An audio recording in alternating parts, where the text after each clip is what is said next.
Malik bin Dinar, ayah lalai yang disadarkan oleh kematian anaknya.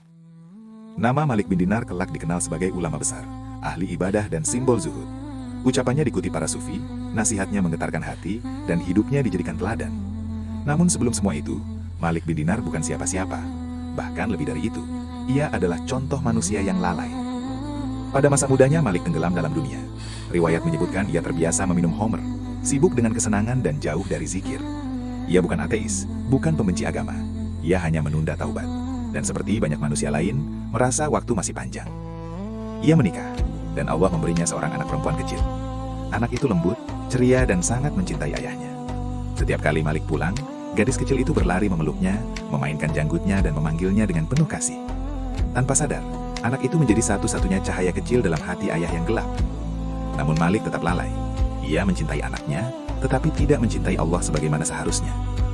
Tak lama kemudian, anak itu jatuh sakit dan wafat. Rumah yang dulu riuh berubah sunyi. Pelukan kecil yang biasa menyambutnya tak pernah kembali. Malik menguburkan anaknya dengan tangan sendiri, dan untuk pertama kalinya, ia merasakan kekosongan yang tidak bisa diisi dunia.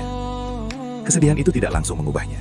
Bahkan dalam sebagian riwayat, Malik justru semakin tenggelam dalam kelalaian, seolah ingin menenggelamkan rasa kehilangan dengan dosa. Hingga suatu malam, Allah menegurnya dengan cara yang tidak bisa diabaikan. Dalam tidurnya, Malik bermimpi hari kiamat telah tiba. Manusia bangkit dari kubur, wajah-wajah ketakutan, dan di hadapannya muncul seekor ular hitam besar yang mengejarnya dengan buas. Malik berlari ketakutan, mencari perlindungan. Ia melihat seorang lelaki tua yang lemah, lalu memohon, "Tolonglah aku." Lelaki itu menjawab, "Aku lemah, aku adalah amal solehmu, dan aku tidak mampu melawan dosa-dosamu." Ular itu semakin mendekat. Malik hampir putus asa.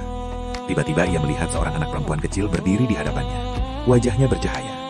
Anak itu menampar ular tersebut hingga lari lalu berkata dengan lembut, "Wahai ayahku, tidakkah saatnya engkau kembali?" Malik terbangun dengan tubuh bergemetar dan air mata mengalir. Ia menyadari, ular itu adalah dosanya. Lelaki tua itu adalah amal solehnya yang lemah. Dan anak kecil itu adalah rahmat Allah yang disampaikan melalui kehilangan. Malam itu juga Malik bin Dinar bertaubat dengan taubat yang tidak setengah-setengah. Ia meninggalkan homer, dunia, dan kelalaian. Ia mengisi malamnya dengan salat dan tangis.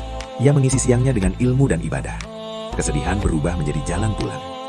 Sejak saat itu Malik dikenal sebagai orang yang paling takut kepada Allah. Ia sering berkata, "Aku mencari kebahagiaan dalam dunia, tapi tidak menemukannya. Aku mencarinya dalam ketaatan, dan aku menemukannya seluruhnya." Ia hidup sederhana, makan sekadar cukup, berpakaian kasar, dan menjauhi kemewahan.